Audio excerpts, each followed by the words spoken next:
Dada, bumati ka muna. Magandang hapon po sa inyong lahat, sa mga taga Santo Tomas, Batangas. Sa bahay namin, si nanay, si papa, si mama, yung mga kapatid ko, yung dalawa kong anak, si Lola sa Batangas, yung biyanan ko dyan, sa Kapalonga, Camarines Norte. Nandito na ako sa show ni Kuya Will! Ano ginagawa mo, Dada? Isa po akong full-time mom, Kuya Will. Full-time mommy? Opo. Ilang anak?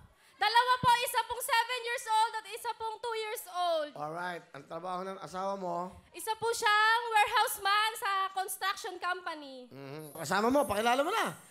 Ipinakikilala ko nga po pala sa inyong lahat ang mapagmahal kong asawa, si Kitoy! Edwin! Magandang hapon po! Magandang hapon, Kitoy. Kamusta, Opo. Kitoy? Ano pangalan mo? Kitoy, parang Will. Kitoy. Opo. Ang gandang pangalan. Ngayon ko lang dinigang. Maganda sana, si Kitoy. Kitoy, ano ang trabaho mo, Kitoy? Warehouse man po ako sa isang construction company. Saan mo nakilala ang iyong asawa, si Dada? Kasi dumadayo po sa probinsya namin siya.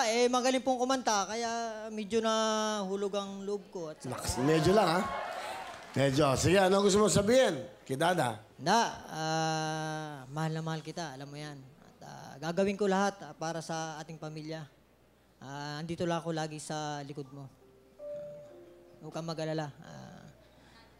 Pula yung suporta ko.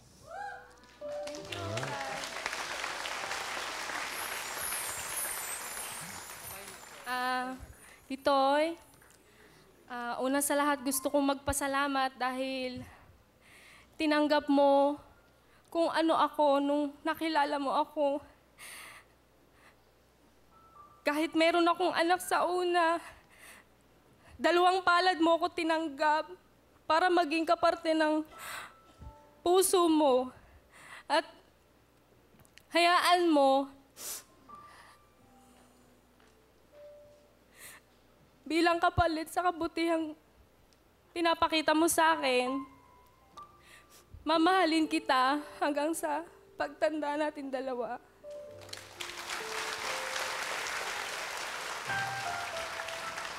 Bali, ikaw pala may baby ka sa una. Yes po, Kuya Will. Ilang taon na yun?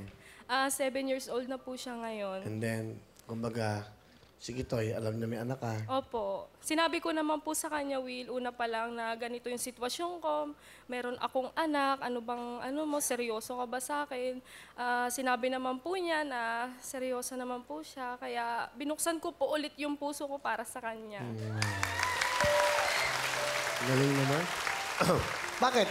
Nung una ba, nasaktan ka na, parang ayaw mo na. Sabi mo, binuksan Opo, Kuya mo. Will, kasi nung iniwan po ako nung naging ama nung anak ko, parang ayoko na pong magmahal kasi wala na po siguro magseseryoso sa akin. Hanggang sa dumating po yung time na nakilala ko po si Kitoy, ayun po.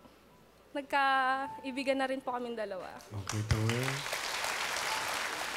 Mahal na mahal kita. Si Dada, very sincere, ha? Mahal na mahal kita. Talagang mahal na mahal ka nito, ha? Mabait ba si Kitoy? Sobra po, Kuya Will. Napaka-responsable pong ama. Hindi niya po kami pinababayaan, lalong-lalo na po yung papa ko. Bisak ba't ang papa mo? Yes, Kuya Will. Si Papa po ngayon ay may chronic kidney disease, stage 5 po. Kaya siya po ay nagda-dialysis 3 times a week. Ba't yung papa mo? Pa, ito na yung matagal mo ng pangarap sa akin. Sorry kung binigo kita nung una. Dapat ikaw ang kasama ko dito, kaya lang nangyari sa'yo yan, pero para sa'yo to pa. Salamat po. Alam ko habang buhay ang gamutan mo, pero andito lang kaming lahat para sa'yo. Para maduktungan namin yung buhay mo. Alam po, Kuya Will. Kuya Will, pwede ko po bang iyakap yung papa ko? Kasi idol na idol. Ano ba pangalan ng papa mo? Si Papa Melchor po. Papa Melchor. Nayakap ko na si Kuya Will. Pag-uwi ko, yayakapin din kita. Papa Melchor, anak nyo, mapakabait. Napadala ko kayo ng jacket, ha? At may regalo kami sa inyo. Salamat po, Kuya Will. Ang bango mo din, Kuya Will. Patigit na lang kalon mo. Okay, thank you, ha, Kitoy. Dada. Okay, Dada, meron kang 10,000. Thank you, Kuya Will. Merry Christmas.